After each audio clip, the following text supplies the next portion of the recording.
এখন অনেকে ফতোয়া দেয়। তারিক ইবনে সুয়াইদ রাদিয়াল্লাহু তাআলা আনহু থেকে হাদিস বর্ণিত। ছোট্ট একটা কথা বলে যাই, কারণ বর্তমানে মানুষ নেশায় করে একবারে যুব সমাজ ধ্বংস হয়ে গেছে। গেছে কিনা? সম্মানিত উপস্থিতি, মদ নিয়ে একটু আলোচনা করব, শুনবেন? বন্ধুরে আমার নবীকে প্রশ্ন করা হলো মদ সম্পর্কে। আমার নবীকে প্রশ্ন করার পরে তিনি বললেন, তুমি মদ তৈরি করো না। তখন তিনি বললেন, আমি তো এটাকে ঔষধ হিসাবে ব্যবহার করি। তখন আমার নবী বললেন, হারাম কখনো ওষুধ হতে পারে না, বরং এটাই হলো বড় রোগ। আওয়াজ তুলে বলেন না নাউজুবিল্লাহ। হযরতে দারদা রাদিয়াল্লাহু তাআলা আনহু থেকে হাদিস কানা বর্ণিত। আমার নবী বলেছেন, যারা মদ পান করে তাদের কাছে সকল পাপের দুয়ার খুলে যায়। কারণ মদ মানুষকে সকল রাস্তাগুলো সহজে তৈরি করে দেয়। ইমাম আযম আবু হানিফা রাহমাতুল্লাহি আলাইহি তিনি বলে দিয়েছেন, পৃথিবীর মানুষ, তোমরা যখন দেখবে কোন মানুষ মদ্যপায়ী আছে, তোমরা যখন দেখবে কোন মানুষ মদ পান করে, তোমরা তাকে ৮০টা দৌড়া মারবে। কেন গো ৮০টা দৌড়া মারতে হবে? কারণ মদ পান করার পরে তার সেন্সটা লেস হয়ে যায়, বিবেকটা নষ্ট হয়ে যায়, তখনই সেই জিনার মতো ব্যভিচারের মতো কাজে লিপ্ত হয়। আর এই ব্যভিচারের মাধ্যমে জারজ সন্তান পৃথিবীতে আসে। আর ওই জারজ জাতির জন্য, সমাজের জন্য হলো অভিশাপ। তৈরিটা হলো কোত্থেকে? মদ থেকে। কথা বলেন না কেন? মদ যারা পান করেন তাদেরকে বলবো, যদি এখানে থাকেন আমি বলবো, বন্ধু আমাকে শত্রু মনে করো না। যারা সঠিক পথ দেখায় তারাই হলো সবচেয়ে বড় বন্ধু। যারা চলার পথে তোমার ভুল ধরবে, মনে করবা সে তোমার প্রিয় বন্ধু।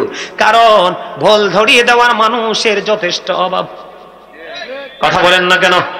অভাব কিনা?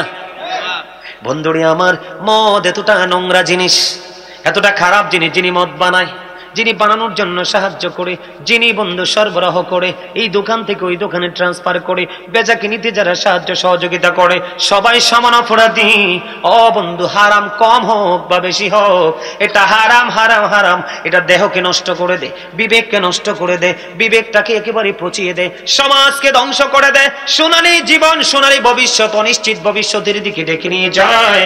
তার ফ্যামিলি, পরিবারের সুখকে হরণ করে নিয়ে যায়, স্বামী স্ত্রীর বিচ্ছেদ ঘটায়। বন্ধু, আল্লাহ রাব্বুল, আল্লাহর হাবিব বলেছেন, যারা আল্লাহ এবং আল্লাহর হাবিবকে, আখিরাতকে যারা বিশ্বাস করে, তারা কখনো মদ পান করতে পারে না, এবং মদ্যপায়ী যারা তাদের সাথে এক টেবিলে বসতে পারে না।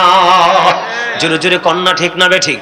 সবচেয়ে বড় ভয়ঙ্কর খবর হলো, যুবক তোমরা হৃদয়ের জানালা করে শোনো বন্ধু, যারা মদ পান করতে অভ্যস্ত, যেই নারীরা মর্দা মহিলা হয়ে গেছে, যারা পুরুষের পোশাক পরে, পুরুষের জুতা পরে, পুরুষের ছোট্ট ছোট্ট একটা টি শার্ট পরে, পুরুষের প্যান্ট পরে, ওই নারীগুলো, এবং যারা মদ পান করে বন্ধু হারাম জিনিস ভক্ষণ করে, আল্লাহর হাবিব বলেছেন, ওই মদ পানকারীদের জন্য একটা ভয়ঙ্কর খাবার বরাদ্দ আছে। হাদিস শরীফের ভাষায় সেটাকে বলা হয় তিনাতুল খাবাল। ইয়া রাসূলুল্লাহ, ইয়া হাবিবাল্লাহ, নবী গো, এই তিনাতুল খাবালটা কি গো নবী? আরে নবী বলেছে, এই তিনাতুল খাবালটা হলো আরেকটা জাহান্নামীর নিংড়ানো পচা রক্ত, পুজ অথবা ঘাম।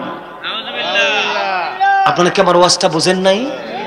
একদিক দিকে জাহান্নামীর পুরো শরীরটা পড়ে লিকুইড হয়ে গেছে, পচে গেছে, আরেক দিক দিয়ে তার বডিটা তৈরি হচ্ছে। যার বডি তৈরি হচ্ছে, তাকে যিনি পচে যাচ্ছে, লিকুইড হয়ে যাচ্ছে, ওই পচাটা তাকে খাইতে দেওয়া হবে। আওয়াজ করে বলেন না নাউজুবিল্লাহ। হযরত আলী রাদিয়াল্লাহু তাআলা আনহু তিনি বলেছে, আমার দিকে তাকান, তিনি বলেছেন, কোন দরিয়ার মধ্যে যদি একটা ফোঁটা মদ পড়ে, মদ পড়ার পরে যদি পানিটা শুকিয়ে যায়, শুকানোর পরে এটার মধ্যে ঘাস জন্ম হবে।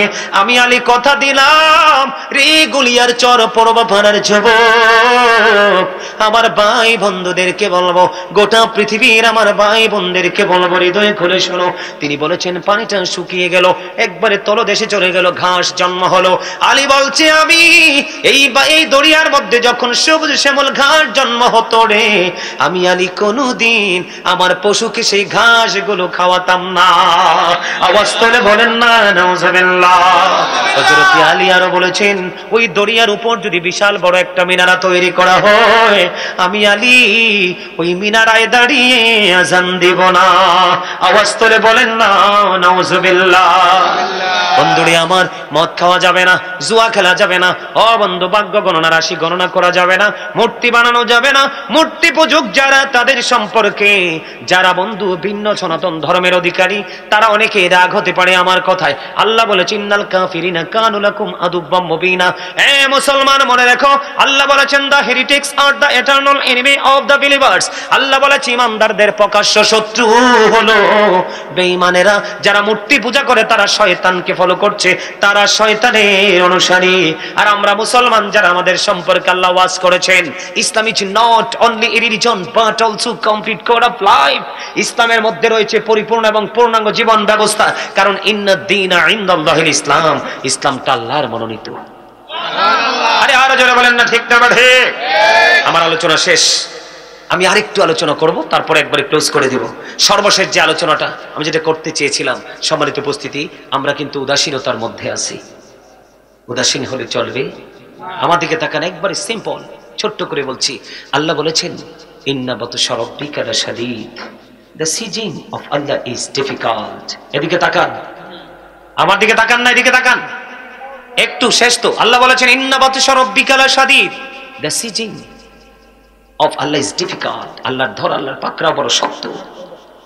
সাবধান, কেয়ারফুল ভাবে শোনেন। সর্বশেষ আল্লাহ বলেছেন ধরবে খুব শক্ত ভাবে, তারপরে বলেছেন ইন্নাল্লাহা সারিউল হিসাব, Allah is quick to take account. Allah হিসাব গ্রহণে অত্যন্ত তৎপর। তার মানে ধরার পরে আপনার কাছ থেকে কুইকলি হিসাব বুঝে নিবে, হিসাব চাইবে। এখন এই দুনিয়াতে না লুকাইতে পারেন, ওখানে কি লুকাতে পারবেন? আমার সামনে কোরআন শরীফ 30 পারা সূরা ইনফিতর, আল্লাহ রাব্বুল আলামিন বলে দিয়েছেন ওয়া ইযাল কুবুরু বুসিরাত আলিমাত নাফসুম মা কদ্দামাত ওয়া আখরাত। জোরে জোরে কোন আল্লাহু আকবার। পূর্ব গলিয়ার চরের মানুষ, আল্লাহ বলেছে কবর যখন ওপেন হবে রে, তোমরা প্রত্যেকেই দেখতে পারবে, জানতে পারবে কে কি করেছো আর কি করনি। তার মানে কি সব প্রকাশিত হয়ে যাবে। কেন? তোমরা বাজারে, রাস্তায়, দোকানে সিসি ক্যামেরা লাগাইলে কিন্তু ভয় পাও, কিন্তু আসল সিসি ক্যামেরার খবরই রাখো না। কে রামান কাতিবি কাঁদে বসিয়া, সকল কর্ম লিখিতেছে হুকুমনিয়া, আল্লাহর হুকুমনিয়া। 40 কদম হাটিয়া আসবি রে সজন, মুনকারে নাকির হাজির হইবে রে তখন। ঠিক না বেঠি? আর জোরে বন্ধুরে আমার, দুনিয়াতে অভাবে পড়লে কিন্তু আত্মীয় এসে হাত বাড়াই দেয় কিনা? অসুস্থ হলে বন্ধু হসপিটাল আছে, ডাক্তার আছে, ট্রিটমেন্ট চলে। আরো জোরে বলেন না। যদি বিপদে পড়ে যান, টাকা পয়সা না টেলিফোন লাগবে, কেউ না কেউ এসে দাঁড়িয়ে যায়। কিন্তু বন্ধু, 2টা চোখ হাঁটার পরে তুমি তো অসহায়, তুমি তো অনাথ হয়ে যাবে, কেউ তো তোমার সঙ্গে হবে না। ইভেন তোমার সন্তানও তোমার কাজে লাগবে না। আমার সামনে কোরআন শরীফে 19 পারা সূরা শুআরা 88 নম্বর আয়াত আল্লাহ বলেছেন ইয়াউমা লা ইয়ানফাউ মালু ওয়ালা বানুন। আপনার ধন সম্পদ, সন্তান সন্ততি কিচ্ছু কাজে লাগবে না। কার জন্য করছেন? বন্ধুরে আমার, আল্লাহ বলেছেন লা ইয়ামুতু, people will not die that day. সেদিন মানুষ মরতে পারবে না। ফিহা ওয়ালা ইয়াহইয়া, people will not be able to live that day. সেদিন মানুষ বাঁচতেও পারবে না। আল্লাহ বলেছেন ওমা হুম আনহা বিগাইবিন, people will not be able to escape that day. সেদিন মানুষ সেখান থেকে পালাতেও পারবে না। সুবহানাল্লাহ। ধরবেও খুব শক্তভাবে, হিসাবও নেবে খুব শক্তভাবে, বাঁচতেও পারবা না, মরতেও পারবা না, পালাতেও পারবা না। অত্যন্ত ভয়ঙ্কর খবর। তাহলে আমাদের কি করা উচিত? হক্কানি আলেমদের সাথে যুক্ত হয়ে আমাদেরকে আমলের ট্রেনিং নেওয়া উচিত। আর বর্তমান বাজারে আমল যেমনটাই আছে, মানুষ কিন্তু দিন দিন ঈমান হারা হচ্ছে শুধুমাত্র আল্লাহর হাবিব, আল্লাহ রাসূলের সাথে বেয়াদবি করে। সাবধান হতে হবে। রাসূল সম্পর্কে যেমনি কথা বলা যাবে, যেটা ইচ্ছে এটা কমেন্টস করা যাবে না।